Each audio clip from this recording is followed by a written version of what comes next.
Buat lo yang bilang demokrasi mana-mana aja, izin. Kaca mobil gue dipecahin, apartemen didatengin. Boleh yang lain mungkin? Izin 6 bulan di Rutan Salemba. Izin, rumah gue dilempar bom molotov. Izin 6 laporan kepolisian. Kalau itu emang hobi ya. Makasih demokrasi baik-baik aja. Makasih. Sebelah boleh panas, kita mah gaya bebas.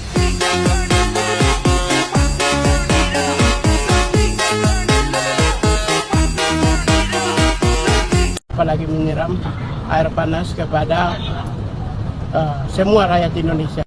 Air keras, Pak. Air keras, bukan air panas. Kalau air panas itu yang dipakai buat bikin teh. Nah, kalau air keras, nah itu yang sering dipakai buat nyiram aktivis. Ya. Dari KPK yang didemo gara-gara nangkep si Yakut Holil Komas sampai berita Mas Andri Yunus dari Kontras, gua jadi belajar kalau di negara ini koruptor dibela ormas, aktivis disiram air keras. Kebalik gak sih? Bacot. Assalamualaikum warahmatullahi wabarakatuh. Viralnya wakil koordinator Kontras yang menderita luka bakar di sekujur tubuh disiram air keras oleh OTK, sehingga banyak masyarakat maupun netizen ya mengecam tindakan orang yang menyiram air keras kepada Andri Yunus. Jadi Andri Yunus ini ya menderita luka bakar 24% karena penyiraman air keras. Bahkan sampai PBB juga ikut buka suara mengecam tindakan penyiraman air keras kepada Andri Yunus ini. Nah, menurut netizen di sosial media, Andri Yunus ini baru selesai podcast soal remiliterisasi, yaitu pulang naik motor, langsung diseram air keras sama dua orang tak dikenal. Jadi Andri Yunus ya, sekarang luka bakarnya diperkirakan 24%, mata sampai harus dioperasi. Jadi ini bukan kecelakaan biasa, ini upaya pembungkaman suara kritis. Jadi polisi benar-benar harus mengusut tuntas siapa dalangnya. Kita lihat ya, beberapa kasus teror seperti ini sampai sekarang pun belum tuntas diusut. Termasuk teror kepada influencer kemarin ya, ada yang mengirim bangkai ayam, ada yang dilempar bom molotov. Jadi cukup banyak sebenarnya teror-teror kepada influencer, ada yang dipecahin kaca mobilnya. Nah, sampai sekarang kita belum melihat ya keseriusan polisi menangkap aksi teror tersebut. Nah, sampai mantan penyidik KPK yaitu Novel Baswedan ya mengatakan ini adalah tindakan biadab. Ini sama apa yang terjadi dengan Novel Baswedan dulu, ikut menjadi korban penyiraman air keras. Yang kedua, saya ingin sampaikan bahwa tadi sebelum di sini saya sempat lihat CCTV-nya, kejadiannya. Dari CCTV yang saya perhatikan, saya yakin pelakunya terorganisir. Pelakunya nggak satu motor yang berdua gitu, enggak. Terorganisir. Ada simbol-simbol yang dilakukan di lapangan sehingga ketika menyerang itu begitu terorganisir. Ini suatu yang direncanakan untuk menyerang. Jadi begitu jahatnya mereka ini. Biadab sekali. Kalau kita lihat bagaimana pelaku ini melakukan dengan terorganisir demikian rupa, tentu ini bukan masalah pribadinya Andri Yunus, sehingga ini menjadi hal penting. Dan saya yakin, tadi saya juga dapat informasi bahwa dari Polri sudah melakukan beberapa langkah investigasi. Tentunya kita ingin apresiasi juga. Begitu juga dengan RSCM yang telah memberikan layanan yang terbaik. Tapi pengusutan ini harus dilakukan dengan menyeluruh. Semua orang yang terlibat harus diusut. Aktor intelektualnya harus disentuh, harus dijangkau dan diberikan pertanggungjawaban yang berat. Oleh karena itu, saya juga mendesak kepada Pak Presiden agar memberikan perhatian perkara-perkara ini dan memberikan dukungan kepada Polri untuk bisa mengusut dengan sungguh-sungguh agar semua pelakunya bisa diberikan hukuman yang seberat-beratnya. Jadi menurut netizen di sosial media, dari akun Korban Checklist 1, dia mentweet, Prabowo sentil pengamat yang kritik pemerintah. Saya punya data intelijen, pada saatnya kita tertibkan. Jadi ini kata Prabowo ya, ditulis lagi oleh netizen di sosial media. Siang Prabowo ngomong gini, malamnya ada aktivis yang disiram air keras. Pantes 98 banyak aktivis yang hilang dan meninggal. serem walah. Gue sih percaya ya, penyiraman air keras kepada Andri Yunus itu terorganisir, termasuk CCTV-nya. Pelaku tahu ada CCTV di sana yang nyala. Tujuannya biar rekamannya tersebar, terus orang-orang jadi takut untuk bersuara. Jadi target terornya bukan cuma Andri Yunus, tapi kita semua. Kejahatan ini tuh sudah terencana. Heran gue, kayak rapih gitu. Ada yang nyiram, ada yang ngikutin, ada yang ngasih tanda gitu. Bahkan ada yang konfirmasi ke korban. Ini dari Kontras ya, buset. Dan yang harus kita sama-sama tahu, korban ini baru aja pulang dari podcast yang ngebahas remilitarisasi dan judicial review buat ke MK. Itu ide besar yang korban punya. Semoga tidak terputus. Apakah kasus ini akan diusut tuntas? Jujur gue skeptis. Karena 1 tahun terakhir, kasus teror tuh banyak. Ada yang teror ke DJ Doni, Firdian, Piteng, Sheryl, ke media Tempo juga pernah gitu. Coba berapa persen yang udah beres? Gue minta tolong guys, kita kawal bareng-bareng kasus ini. Karena kasus ini tuh gampang banget ditimpa sama isu lain. Ditimpa sama isu George Soros kek, atau apa kek. Allah wabarakatuh. Saya merasa penting untuk mengulang poin ini, bahwa Andri Yunus orang baik. Titik. Dan semua orang tahu kebaikan dia selalu dengan keramahannya. Dan keramahannya itu bisa berubah jadi marah ketika negara bertindak tidak wajar kepada warga negaranya. Hari ini negara memperlakukan Andri Yunus dengan tidak patut.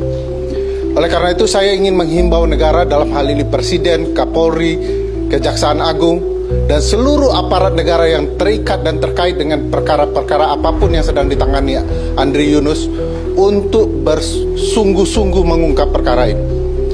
Jika negara gagal mengungkap siapa pelaku kejahatan dan perbuatan keji ini, bagi kami negara adalah bagian dari kejahatan itu. Dan bagi saya titiknya sudah selesai, bahwa negara harus bersiap untuk menghadapi perlawanan rakyat semesta. Terima kasih.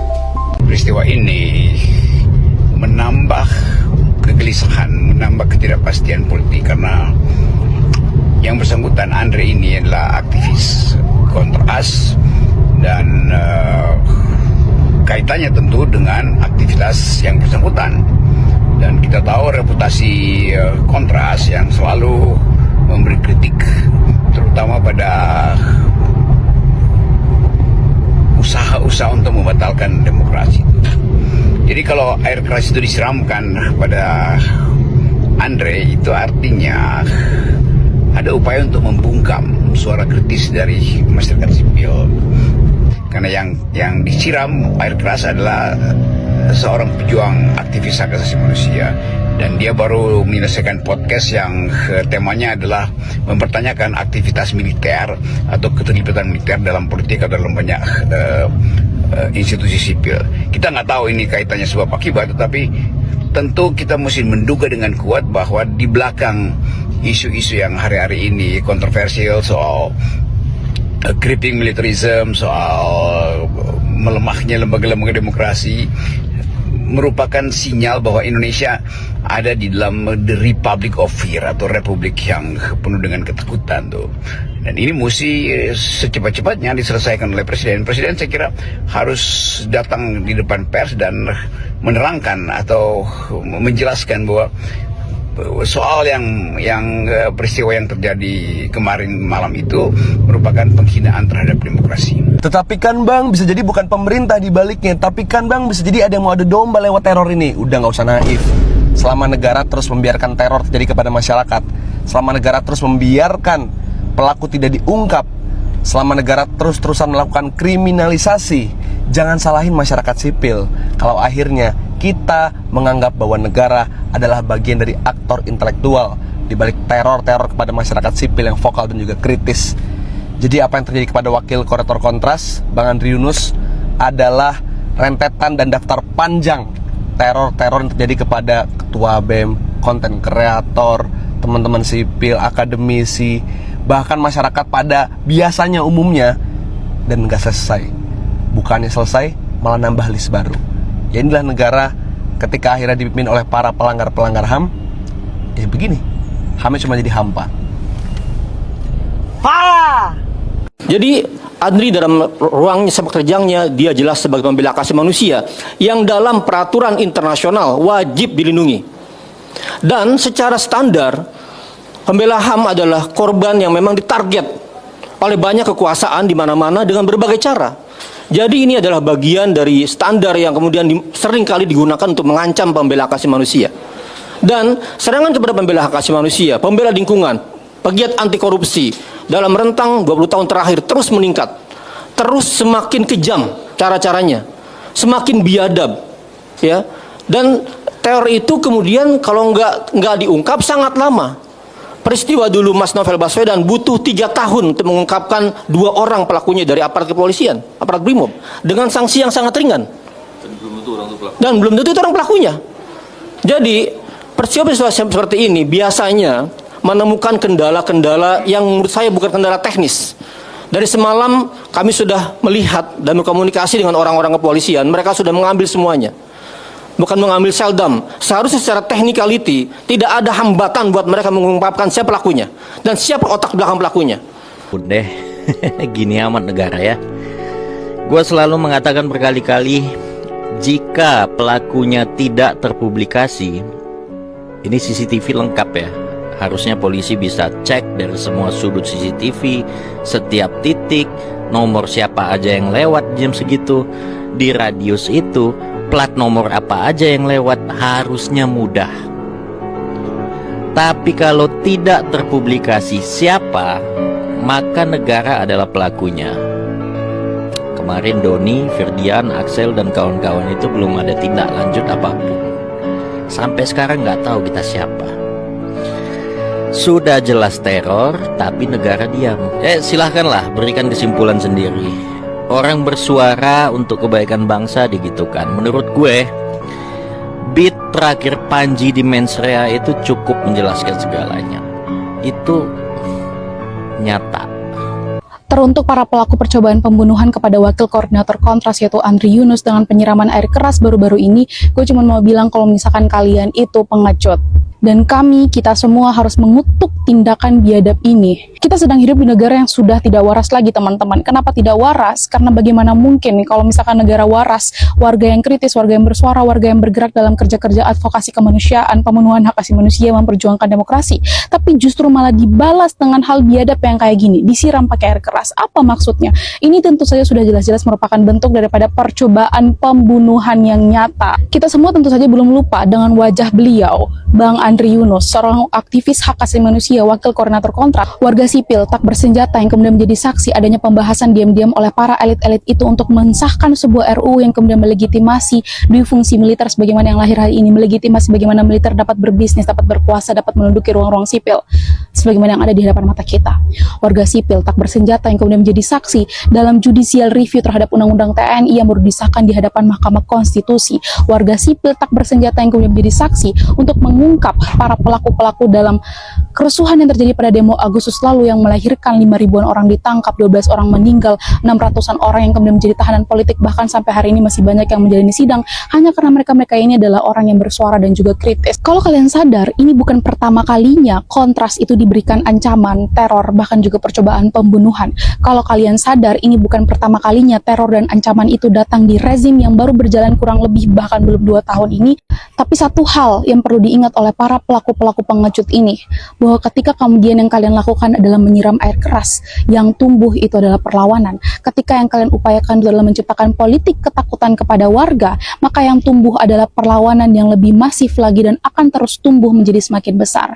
Ingat itu, karena kami akan ada dan juga berlipat ganda untuk memperjuangkan demokrasi dan hak asasi manusia di negeri ini. Ayo kita kawal kasus ini sampai tuntas, sampai para pelakunya itu diadili dengan seadil-adilnya. Ini udah jelas-jelas banget percobaan pembunuhan. Dan kalau semisal kasus ini tidak tuntas, kalau semisal negara ini tidak bisa menuntaskan kasus ini sebagaimana kasus-kasus sebelumnya, maka kita patut curiga siapa pelaku dan juga dalang dari adanya percobaan pembunuhan ini. Siapa pelaku dan juga dalang dari berbagai macam teror, ancaman, dan percobaan pembunuhan terhadap teman-teman aktivis HAM lainnya yang terjadi, dan bahkan kasusnya juga banyak yang belum selesai. Saya sudah kecam, tidak boleh membiarkan premanisme hidup di negara ini, dan tidak boleh pernah melakukan kekerasan apalagi menyiram air panas kepada semua rakyat Indonesia. Woi, Menteri Ganteng, itu yang disiram air keras, PA, bukan air panas. Air panas mah bakal nyeduh kopi, Ganteng. Deh. Lagi itu aktivis HAM disiram air keras, bukan premanisme. Tapi pembungkaman. Ngerti gak lo, gerobak cireng? Lagi lu Menteri HAM bisanya cuma ngecam doang apa gimana sih? Deh, gue sliding juga lu. Lobby para aparat penegak hukum untuk bertindak. Cari pelakunya. Jangan cuma ngecam doang lo sebagai menteri. Ngomong doang, ngerti HAM sejak 5 tahun. Mulut lo bojengkol. Ngomong lo aneh abu janda. Susah kalau bulu pantat jadi menteri. Suek bab lo.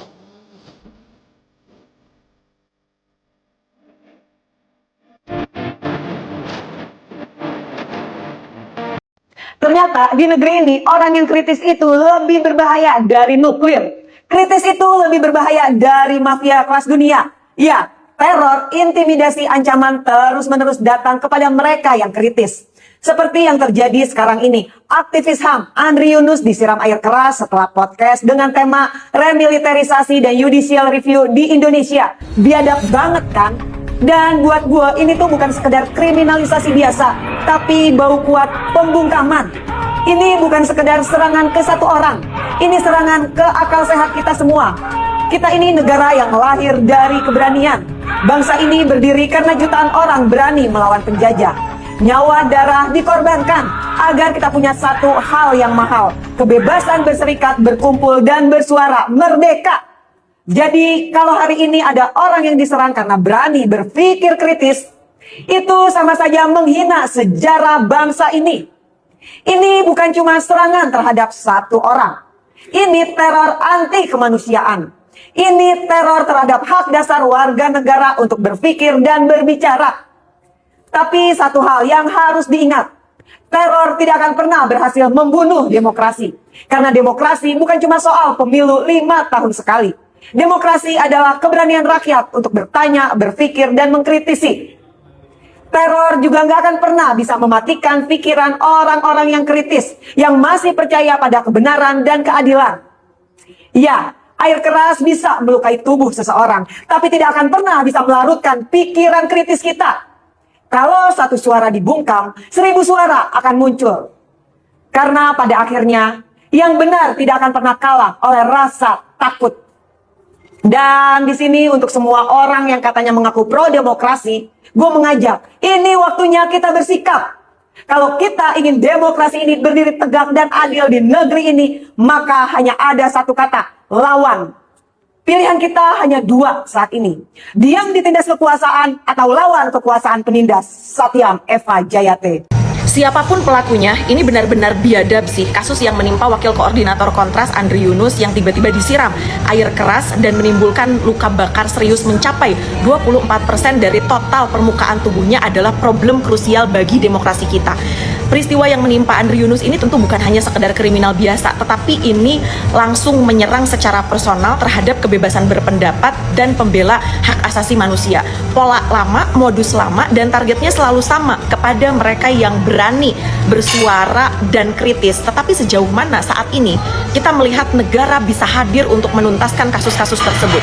Kita tahu teman-teman, dari mulai kasus Munir, Novel Baswedan, hingga teror-teror kecil kepada aktivis di daerah-daerah yang terjadi juga kemarin, teror kepada aktivis pada saat demo 2025 Agustus lalu, itu polanya selalu mirip. Serangan fisik yang brutal, pelaku orang yang tidak dikenal, dan proses hukum yang janggal di tempat atau di tengah jalan, dan ini juga minim transparansi dan akuntabilitas. Kenapa? Nyaris semua kasus teror kepada aktivis prosesnya selalu janggal. Pertanyaan kita adalah, ada apa dengan ketidakmampuan pemerintah? Jika kasus Andri Yunus ini juga tidak bisa diusut tuntas, ini semakin mempertegas kepada kita semua bagaimana keadilan di Republik ini, dan kita tahu menjadi kritis itu artinya harus siap menjadi target. Teman-teman, jangan biarkan Andri Yunus berjuang sendirian. Kita harus terus suarakan di media sosial. Kalau perlu kita tag tuh akun-akun para penegak hukum agar kita juga bisa memberikan kepastian dari mereka berapa lama kasus ini bisa diusut tuntas. Kita tentu tidak butuh pemerintah yang hanya omon-omon aja untuk menyampaikan proses usut tuntas tersebut, tetapi kita butuh langkah nyata karena publik melihat apa yang dilakukan oleh pemerintah, bukan apa yang dikatakan oleh pemerintah. Sekali lagi, jika negara gagal mengusut tuntas, tentu kita menjadi tahu siapa pelaku sebenarnya di balik semua ini. Bagaimana menurut pendapat teman-teman? Kita semakin dibuat bingung dengan cara pemerintah mengelola negara. Ketika kritik, masukan, saran, evaluasi hanya dianggap sebagai cibiran, hanya dianggap sebagai cara-cara orang yang tidak suka pemerintah, cara-cara orang yang ingin menjatuhkan pemerintah. Ketika pemerintah sudah sampai di titik ini, atau presiden sudah sampai di titik ini, yang kerjanya nyinyir, pidato dan nyinyir, maka rakyat pasti kehilangan hope, kehilangan harapan. Di situasi ini, kita dipaksa untuk menerima keadaan yang semakin gelap. Keadaan ekonomi, keadaan keuangan, politik yang semakin gelap. Kita dipaksa untuk tunduk diam menerima kenyataan ini. Keputusasaan kita itu lengkap ketika kita kesulitan mencari pembanding yang teladan. Kita ingin menengok ke belakang dan membandingkan bagaimana sih sosok presiden yang baik di Indonesia itu. Siapa sih presiden yang baik di Indonesia itu? Yang kira-kira bekerja sungguh-sungguh untuk membangun negara, memperbaiki negara. Kalau kemudian kita menarik Pak Jokowi sebagai preferensi, dan kita ingin bandingkan dengan kepemimpinan Prabowo hari ini, rasa-rasanya dua-duanya memiliki persamaan yang sama. Yang satu dalam durasi waktu yang panjang, kehancuran yang dihasilkan itu luar biasa dahsyat. Yang satunya lagi baru dalam durasi yang pendek, nyaris ludes kedaulatan kita. Dan ini sesuatu yang dipertontonkan. Anehnya lagi, masih ada rakyat yang ambil posisi membenarkan seluruh kebijakan yang menyulitkan kita, kehidupan negara. Seolah-olah negara tidak ada dalam masalah. Come on, sadar. Kita tidak ingin menjatuhkan siapapun, kita ingin mendukung penuh pemerintahan Presiden Prabowo. Tetapi kita ingin memberi saran, masukan bahwa kebijakan programnya itu tidak berpihak pada negara, tidak berpihak pada rakyat, dan tidak menguntungkan negara. Karena itu kita minta dievaluasi, diperbaiki. Dan kita mengingatkan bahwa negara dalam kondisi susah. Itu loh yang kita mau kasih tahu. Apa iya menunggu sampai rakyat sudah nggak sabar?